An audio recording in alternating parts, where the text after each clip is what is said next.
Halo semuanya, buat kalian yang lagi ngerasa stuck dalam hal keuangan, hidup kalian udah mentok, kayak nggak ada jalan keluar, kalian nggak sendirian. Banyak dari kita yang pernah atau bahkan sekarang masih ngalamin hal yang sama. Gaji nggak cukup, utang makin gede, malah sampai kejebak pinjol atau bahkan judi online gitu. Dan kadang kita tuh tahu kita harus berubah, tapi nggak punya tenaga atau nggak kepikiran harus mulai dari mana. Nah, di episode kali ini kita bakal bahas tentang gimana caranya ngumpulin lagi semangat dan energi untuk beresin masalah keuangan kita ya. Supaya kita bisa pelan-pelan bangun hidup lagi, walaupun itu dari nol. Oke, kita langsung aja masuk ke poin pertama. Langkah pertama yaitu akui dan hadapi kenyataan. Jangan lari. Kadang yang bikin kita makin terpuruk itu bukan masalahnya, tapi cara kita bereaksi terhadap masalah itu. Kayak contohnya nih, ketika kalian lagi terjebak utang pinjol, atau mungkin udah kecanduan sama judi online. Seringkali yang muncul pertama itu rasa malu, rasa pengen nutup mata, pura-pura semuanya baik-baik aja gitu kan. Tapi gini, selama kalian terus lari dari kenyataan, masalahnya nggak akan lari bareng sama kalian. Malah nambah satu masalah baru lagi, yaitu denial atau penyangkalan. Aku paham, mengakui kalau kondisi keuangan kita hancur itu nggak gampang. Kalian bisa merasa gagal, merasa bodoh mungkin, atau bahkan merasa nggak pantas untuk bangkit. Tapi coba pikir kayak gini. Kalau kalian terus menyangkal, kapan kalian mau mulai keluar dari lingkaran itu? Yang perlu kita pahami bareng-bareng itu adalah mengakui kenyataan itu bukan tanda kelemahan, tapi justru langkah pertama untuk mengambil kendali. Karena begitu kita sadar kayak, oh iya, keuanganku sekarang lagi berantakan. Oh iya, aku salah ngambil keputusan. Tapi aku nggak mau selamanya kayak gini. Nah, di situ titik baliknya. Dari situ, kalian bisa mulai menyusun langkah. Dari situ, kalian bisa ngerasain lagi yang namanya motivasi untuk bangkit. Bukan karena disuruh sama orang lain, tapi karena diri kalian sendiri udah sadar. Lalu step atau langkah yang kedua adalah tulis kalkulasi kejujuran finansial versi kalian. Nah, ini mungkin agak berat, tapi penting banget. Kita nggak bisa nyembuhin luka kalau kita sendiri nggak tahu di mana letaknya. Dan dalam konteks keuangan, cara paling jujur untuk mulai beresin masalah keuangan adalah tulis kondisi keuangan kita seadanya, sejujurnya. Jadi bukan budgeting, bukan rencana pengeluaran yang ideal itu seperti apa, tapi lebih ke catatan mentah yang isinya berapa total utang kita, termasuk pinjol, pay letter, bank, temen, dan lain-lain. Ada berapa aplikasi pinjol aktif yang kita gunakan, berapa penghasilan kita, dan ada kebocoran keuangan dari mana aja. Entah itu judi, atau jajan berlebihan, atau belanja-belanja yang nggak perlu sebagai pelarian dari stres. Tujuan dari menulis ini bukan untuk bikin kalian tambah stres, tapi supaya kalian tahu medan perang kalian tuh sebenarnya kayak gimana. Memang mungkin kalian bakal ngerasa kaget atau down pas ngelihat angkanya, tapi justru dari sana otak kalian bakal bisa diajak kerja bareng. Kalian gak menyangkal realita lagi, kalian gak hidup dalam ilusi, kayaknya masih aman deh. Karena setelah semuanya jelas, kalian baru bisa mulai atur strategi. Dan dari situ, pelan-pelan muncul motivasi. Oke, ternyata segini. Sekarang aku tahu apa yang harus aku hadapi. Motivasi yang lahir dari kejelasan kayak gini tuh biasanya lebih awet. Karena kalian tahu, kalian gak lagi mengejar harapan yang belum jelas. Tapi kalian tahu, kalian sedang berjuang keluar dari kondisi yang real. Lanjut, step yang ketiga, ganti suara di kepala dari aku gagal, jadi aku bisa mulai lagi dari nol. Nah, setelah kita berani mengakui kenyataan, hal selanjutnya yang perlu kita benahi adalah suara di kepala kita sendiri. Kadang kita tuh ngerasa stuck bukan karena nggak punya solusi, tapi karena suara di kepala kita terus ngomong kayak, hidupku udah hancur, aku udah nggak punya harapan lagi, keuanganku udah terlalu kacau untuk diperbaiki. Dan kalian tahu nggak sih, suara-suara ini makin kalian dengerin, semakin dia tumbuh besar, Dan semakin besar, semakin kalian percaya bahwa kalian itu nggak bisa berubah. Padahal, coba deh kalian ubah sedikit aja narasinya. Kayak misalnya, dari aku bodoh banget deh dulu. Jadi, oke, aku dulu bodoh, tapi sekarang aku belajar. Dari yang, ini mah udah terlanjur parah. Jadi, terlanjur ini bukan akhir, asal aku mau balik arah. Dari yang, aku gagal total. Jadi, aku memang jatuh, tapi ini belum selesai. Ini bukan motivasi kosong ya, tapi ini latihan kesadaran. Karena pikiran kita tuh kayak remote TV. Kalau nggak kita sendiri yang ganti channelnya, ya bakal muter-muter di tayangan yang lama terus. Dan kalian tahu nggak, banyak banget orang yang berhasil bangkit dari kebangkrutan, dari kecanduan judi, dari utang yang segunung. Tapi satu hal yang sama dari mereka adalah mereka berhenti menyalahkan dirinya sendiri dan mulai bertindak sebagai orang yang mau belajar. Jadi kalau sekarang kalian lagi ngerasa hidup kalian itu gelap banget, stuck, udah mentok banget kayak udah di ujung, kalian gak sendirian. Tapi kalian gak harus stuck di situ selamanya. Kalian bisa mulai dari kalimat sederhana di kepala kalian, aku masih bisa bangkit meskipun pelan-pelan. Dan itu udah cukup untuk bikin kalian mau jalan lagi. Lanjut, step yang keempat, ganti perspektif. Uang bukan cuma soal angka, tapi soal hidup yang layak. Kita sering terjebak di konsep, aku pengen kaya. Padahal kalau kita lagi kena masalah berat gitu ya, tujuan utama kita itu bukan langsung jadi kaya, tapi kembali merasakan hidup yang layak, yang tenang, yang manusiawi. Jadi coba deh kalian renungin kayak, kalau kalian bisa bebas dari utang, bisa tidur tanpa rasa cemas, bisa makan tanpa mikir gali lubang lagi, bisa senyum sama keluarga tanpa rasa bersalah, itu semua nggak ternilai. Dan kadang justru motivasi paling kuat itu lahir dari keinginan untuk hidup tenang, bukan hidup mewah.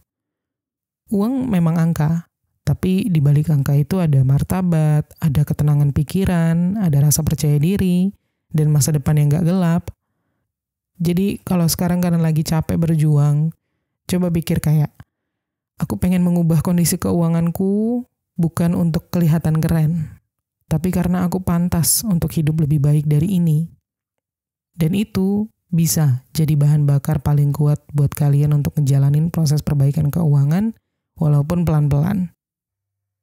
Next, step yang kelima, cari lingkungan yang mendorong, bukan yang menjatuhkan.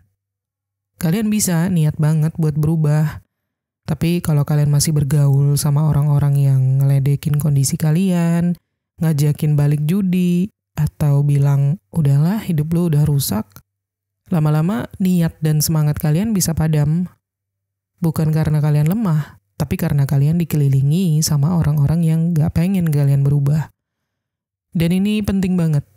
Lingkungan itu bisa jadi bensin, atau bisa juga jadi racun. Dan kalau kalian ngerasa sendirian, coba pelan-pelan cari tempat baru. Sekarang kan udah banyak banget komunitas ataupun konten yang ngebahas soal pemulihan finansial. Bukan cuma soal ngatur uang aja, tapi juga soal mental dan healing. Kayak misalnya podcast soal kesehatan mental dan keuangan, channel YouTube yang bahas kisah nyata orang-orang yang bangkit dari masalah finansial. Intinya, ngelihat orang lain yang juga pernah di titik nol, tapi sekarang udah mulai naik, itu bisa banget jadi penyulut motivasi. Dan kalian bisa mulai dari situ. Supaya kalian ngerasa, oh ternyata bukan cuma aku nggak sendirian.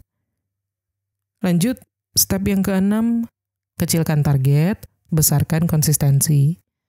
Kadang yang bikin kita kehilangan motivasi itu bukan karena kita nggak niat, tapi karena dari awal, target yang kita buat itu terlalu gede. Kayak, kalian pernah nggak sih bilang ke diri sendiri, tahun ini utang harus lunas semua. Atau, mulai bulan depan harus langsung bisa nabung 2 juta sebulan. Padahal realitanya kalian masih kesusahan untuk bayar makan dan cicilan bulanan. Nah, kebiasaan pasang target yang terlalu muluk-muluk ini, yang seringkali malah membuat kita ngerasa gagal terus, dan akhirnya menyerah. Jadi gini, gak apa-apa mulai dari target kecil, Bahkan harus ya. Karena target kecil itu bukan berarti cita-cita kita kecil, tapi cara kita untuk mulai jalan supaya nggak capek di awal. Contohnya, hari ini cukup dengan tidak membuka aplikasi judi. Minggu ini, kalian fokus cari barang di rumah yang bisa kalian jual untuk nutup satu tagihan. Dan bulan ini, kalian bayar satu pinjol aja, meskipun nggak langsung semuanya lunas. Setiap target kecil yang berhasil kalian capai, itu menambah bahan bakar untuk motivasi kalian. Dan itu real banget efeknya, karena kalian bakal jadi ngerasa kayak, oh aku bisa ya ternyata. Jadi jangan remehkan keberhasilan-keberhasilan kecil ini, karena konsistensi yang kecil-kecilan itu jauh lebih kuat daripada motivasi besar yang cuma sebentar. Next, step yang ke-7. Mulai beresin satu persatu kekacauan kecil yang kelihatan. Jadi kalau kita menunggu motivasi yang besar datang dulu baru mau gerak, itu mirip kayak nunggu hujan reda biar bisa mancing di laut, tapi kita nggak punya kapal. Padahal kan motivasi itu justru tumbuh setelah kita melakukan hal kecil dan berhasil ya. Coba deh bayangin misalnya kalian hapus aplikasi judi dari handphone kalian hari ini. Udah, cuman itu. Besoknya kalian jual sepatu lama yang udah nggak kepake buat nambahin bayar cicilan. Lusa, kalian milih satu utang yang bunganya paling bikin jebol, terus mulai cicil walaupun cuman berapa 20.000 misalnya. Mungkin kecil, tapi rasanya beda. Karena kalian akhirnya merasa kayak, aku nggak diem aja nih, aku bisa ngelakuin sesuatu. Dan perasaan itu jauh lebih powerful daripada kalimat-kalimat motivasi. Kalian mulai punya rasa bisa mengendalikan. Kalian merasa mampu. Dan ketika kalian udah ngerasa kalian bisa beresin satu masalah kecil, kalian bakal lebih pede nantinya untuk nyelesain yang lebih gede. Jadi nggak usah mikirin kayak, aku harus lunasin semua utang bulan ini. Mulai dari yang kecil-kecil aja dulu. Next, step yang ke-8, bikin recovery plan mingguan, bukan tahunan. Banyak orang kesulitan atau bahkan gagal memperbaiki keuangan karena berpikirnya terlalu jauh. Aku harus lunasin semua utang tahun ini. Aku mau punya tabungan 10 juta dalam waktu 6 bulan. Padahal kondisi hariannya aja masih berantakan. Masih galau, masih bingung besok mau makan apa, atau masih ketakutan dicecar penagih utang. Makanya kita bisa ganti pendekatannya dengan fokus sama mingguan aja dulu. Bukan karena kita nggak boleh punya mimpi jangka panjang ya, tapi karena yang penting sekarang gerak aja dulu. Kayak misalnya minggu ini tugas kalian cuman jual 2 barang yang nganggur di rumah. Terus minggu depan stop top up game atau judi online dan coba cari kerjaan harian kayak bantuin warung atau angkut barang. Minggu depannya lagi mulai catat semua pengeluaran kalian. Gak ada yang instan, tapi kalau kalian bisa komitmen ke satu hal kecil setiap minggu, kalian bakal merasa lebih punya kendali deh. Kalian bisa evaluasi juga minggu kemarin berhasil apa enggak, kenapa, apa yang bikin gagal. Motivasi itu kadang nggak muncul dari inspirasi, tapi dari rasa puas setelah berhasil melakukan hal yang kita pikir susah tapi ternyata bisa. Dan ketika kalian melihat progresnya meskipun itu pelan, itu bisa jadi bahan penyemangat. Kalian nggak bakal ngerasa keuangan kalian stuck selamanya, karena setiap minggu ada aja yang bisa kalian beresin. Lanjut, step yang ke-9. Cari uang cepat tapi legal dan bermoral untuk dorongan awal. Banyak dari kita yang stuck di lingkaran setan utang, judi, atau pinjol itu karena satu hal. Kita nggak punya ruang bernapas. Udah kepepet banget, butuh makan, butuh bayar sesuatu. Akhirnya kita ambil jalan pintas, yang mana justru itu malah bikin kita makin terpuruk. Di kondisi kayak gitu, motivasi untuk berubah itu nggak akan muncul. Karena kita lagi lapar, lagi panik, lagi diserang rasa cemas gitu ya.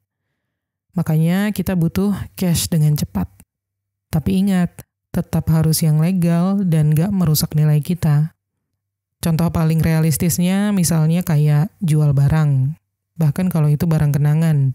Karena di saat kita butuh napas, harga nostalgia itu bisa ditunda dulu. Atau cari kerja harian, jadi helper, ngangkut barang di pasar, bantu bersih-bersih, ngojek, atau dropship barang dari marketplace. Kalian gak harus punya modal, cukup mau belajar dan coba promosiin. Dan duit cepat ini fungsinya bukan buat foya-foya, tapi untuk bikin kita stabil dulu. Ketika kita nanti udah bisa makan dengan tenang, udah bisa tidur tanpa rasa stres atau takut, dan punya sedikit pegangan, di situ motivasi bisa mulai tumbuh. Karena memang kita baru bisa berpikir jernih kalau perut kita nggak kosong dan pikiran kita nggak dikejar-kejar. Next, step yang ke-10. Bangun rutinitas harian yang memberikan kita rasa kendali. Aku paham, di titik tertentu kita bisa ngerasa hidup ini tuh kayak kapal bocor yang hanyut di tengah laut. Nggak jelas arahnya, nggak bisa dikemudiin. Dan di titik itu, rasanya motivasi untuk berubah tuh kayak mimpi. Karena bahkan untuk bangun pagi aja rasanya berat. Nah, makanya penting banget untuk bikin rutinitas kecil yang fungsinya untuk bikin kita ngerasa kayak, oh ternyata masih ada bagian dari hidupku yang bisa aku atur, gitu. Misalnya, kalian bangun tidur, langsung buka dompet, lihat ada berapa isinya. Terus catat, nggak usah pikirin, oh cuman sisa segini, cuman sedikit, kemarin habis banyak banget, dan segala macam. Cukup lihat aja dan catat. Lalu siang, sempetin 30 menit aja untuk scroll, cari kerjaan freelance, info part-time, atau jualan kecil-kecilan. Pokoknya luangkan waktu untuk belajar sesuatu yang baru. Dan malam, duduk sebentar, catat pengeluaran hari ini, bahkan kalau itu kalian cuma jajan gorengan 5 ribuan. Tulis aja. Mungkin ini kelihatan sepele ya, tapi ini ampuh. Karena ketika kalian punya ritme harian, otak kalian akan mulai dapat sinyal kayak, oh ternyata aku nggak 100% pasrah sama hidupku, aku masih bisa mengatur sesuatu. Dan dari situlah motivasi bisa pelan-pelan tumbuh. Karena kita nggak akan tiba-tiba termotivasi kalau hidup kita berantakan terus dan nggak ada pola. Tapi begitu kita punya rutinitas kecil yang kita pegang sendiri, kita akan mulai merasa bahwa hidup kita nggak dikendalikan sama masalah-masalah keuangan, mau itu utang, pinjol, ataupun kebiasaan buruk lainnya. Dan step yang ke-11, jangan pasang target sempurna. Cukup targetin sedikit lebih baik daripada kemarin. Jadi salah satu jebakan yang juga seringkali bikin kita menyerah sebelum mulai, itu adalah ekspektasi kita sendiri. Pengen langsung berubah, pengen minggu depan semua utang lunas, pengen bulan depan hidup udah rapi. Padahal kondisi sekarang masih aja berantakan, masih aja kacau. Masih ada cicilan yang telat 3 bulan, masih ada tabiat judi yang suka kambuh.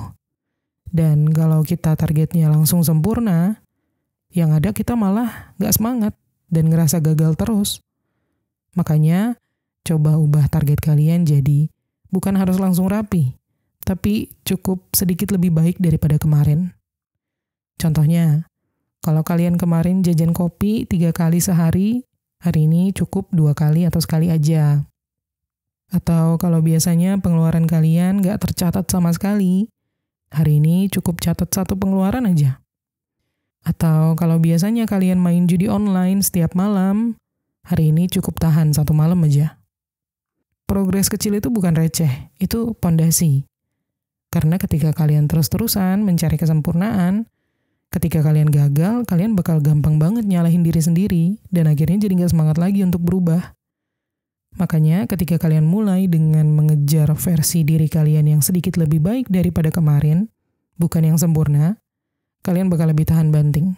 Kalian akan lebih sabar sama proses untuk menjadi lebih baik, dan itu yang bakal bikin kalian sampai ke titik perubahan.